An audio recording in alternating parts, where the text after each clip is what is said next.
Minister గారు అధ్యక్ష, గౌరవ సభ్యులు లేవనెత్తిన అంశాలని వారి ఆవేదనని గౌరవ సభ్యులు ప్రత్యేకంగా ముఖ్యంగా ప్రస్తావించింది డబ్బులు కనిపిస్తున్నాయి అకౌంట్స్లోకి వెళ్ళినాయి, కానీ గ్రామ పంచాయతీలోకి వచ్చేటప్పటికి బ్లీచింగ్ పౌడర్ కొనడానికి కూడా డబ్బులు లేవు. ఇది సత్యం అధ్యక్ష. ఇది ఏమైపోయిందంటే కరిమింగిన వెలగపండులా అయిపోయింది.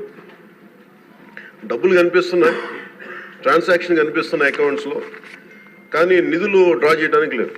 దీని మీద ప్రత్యేకించి ఇది ఒక క్వశ్చన్ వల్ల కాదు అధ్యక్ష, దీని మీద గౌరవ సభ్యులందరికీ కూడా నేను తెలియజేసుకునేది, దీని మీద ప్రత్యేకించి ఒక 4-5 గంటల సెషన్ జరగాలి అధ్యక్ష. అలాగే ఎందుకంటే ఇది మీ అందరూ గౌరవ సభ్యులందరికీ కూడా విన్నవించుకున్నాం మన స్పీకర్ గారి ద్వారా. ఇది చాలా లోతుగా అధ్యయనం జరగాలి. దీని మీద ఖచ్చితంగా ఒక వైట్ పేపర్ కూడా తీసుకురావాలని మనస్ఫూర్తిగా కోరుకున్నాం. ఆ ప్రయత్నంలో ఉన్నాం గౌరవ సభ్యులందరూ తెలియజేస్తున్నాం అధ్యక్షుల ద్వారా. సో 2019 నుండి 24 ఇప్పటి దాకా 15th ఫైనాన్స్ కమిషన్ సంబంధించినంత వరకు 5,251 కోట్లు గ్రామ పంచాయతీల అకౌంట్లో పడ్డాయి. అలాగే 14వ ఫైనాన్స్ కమిషన్ సంబంధించి 2,336 కోట్లు అకౌంట్లో పడ్డాయి సార్. టోటల్గా 7,587 కోట్లు పడ్డాయి. కానీ అందులో 2,285 కోట్లు కరెంటు ఛార్జీల కొరకు ఏపీ డిస్కామ్ వారికి ఆర్థిక శాఖ పంపించేసింది. దీనికి గౌరవ సభ్యులు అడిగారు, దీనికి ఎవరు అనుమతి తీసుకున్నారని. ఎవరు అనుమతి తీసుకోలేదు, వాళ్ళ ఇష్టారాజ్యం, వాళ్ళు తీసేసుకున్నారు. అడిగేవాళ్ళు ఎవరు లేరు, సో వాళ్ళు తీసేసుకున్నారు. ఇది నేను రివ్యూలు చేస్తా ఉంటే అసలు ఇంకా మీరు అడుగుతున్నాయి చాలా తక్కువ. నాకు లోపల నుంచి ఒక చీమల దండులో వస్తున్నాయి సందేహాలు. సో మా అధికారులు అలసిపోతా ఉన్నారు. సందులో మీకు జస్ట్ ఇది అందుకు నేను అడుగుతానంటే ఒక ప్రత్యేకంగా గౌరవ ముఖ్యమంత్రి గారికి కూడా నేను మీ ద్వారా తెలియజేసుకున్నాను అధ్యక్ష. దీని మీద ఒక స్పెషల్ పంచాయతీరాజ్ అవకతవకల మీద ప్రత్యేకమైన సెషన్ జరగాలి అధ్యక్ష దీని మీద. అలాగే ఇంకా 696 కోట్ల రూపాయలని విడుదల చేయాలి అధ్యక్ష. ఇంకా ఫైనాన్స్ డిపార్ట్మెంట్ దగ్గర ఉంది అధ్యక్ష.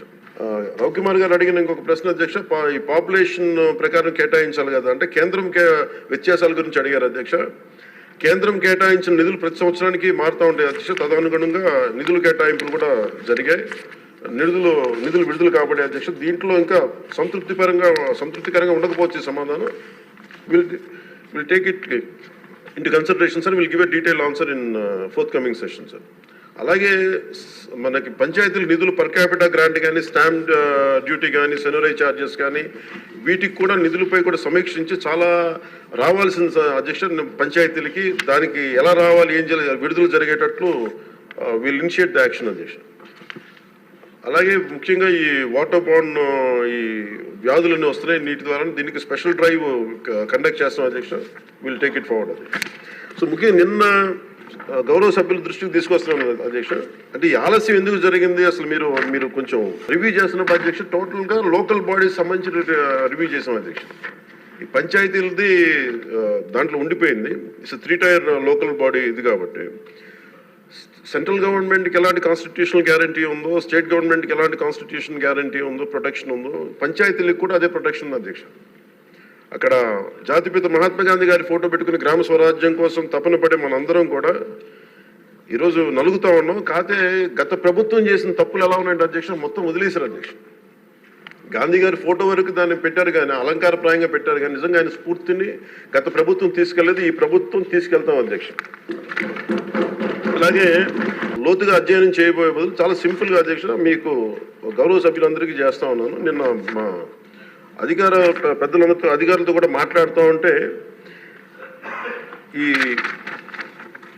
కేంద్రం ప్రతి పంచాయతీకి బ్యాంక్ అకౌంట్ ఓపెన్ చేయమంది అధ్యక్ష. అది చేయటం అంటే కీలకమైన కారణాలు ఏంటి, delay is not releasing due to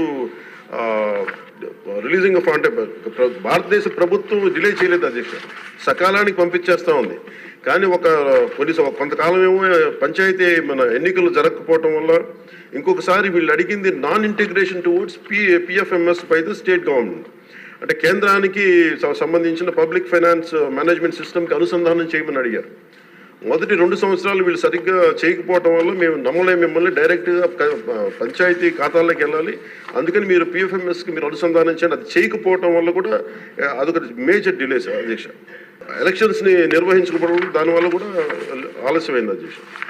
ఇవన్నీ చూస్తే నేను మీకు ప్రత్యేకించి ఈ సభకి నేను పంచాయతీరాజ్ శాఖ బాధ్యత తీసుకున్న నేను మీకు మాటిస్తున్నాను. మీకు దీంట్లో జరిగిన అవకతవకలు కానీ, గత ప్రభుత్వం చేసిన తప్పులు కానీ, అలాగే భవిష్యత్తులో మేము చేస్తున్న రోడ్ మ్యాప్ కానీ సవివరంగా మీకు తెలియజేసి ఈ కరెక్షన్స్ చేసుకొని గాంధీ గారి స్ఫూర్తిని, గ్రామ స్వరాజ్యాన్ని ఈ ప్రభుత్వం సంపూర్ణంగా పాటించి గ్రామ స్వరాజ్యం తాలూకు నిధుల్ని తిరిగి పంచాయతీలకే చెందేలాగా, తిరిగి పంచాయతీలకు వచ్చేలా మేము చర్యలు తీసుకుంటాం. మీ అందరికీ గౌరవ అధ్యక్షుడు గారు తెలియజేస్తున్నాం.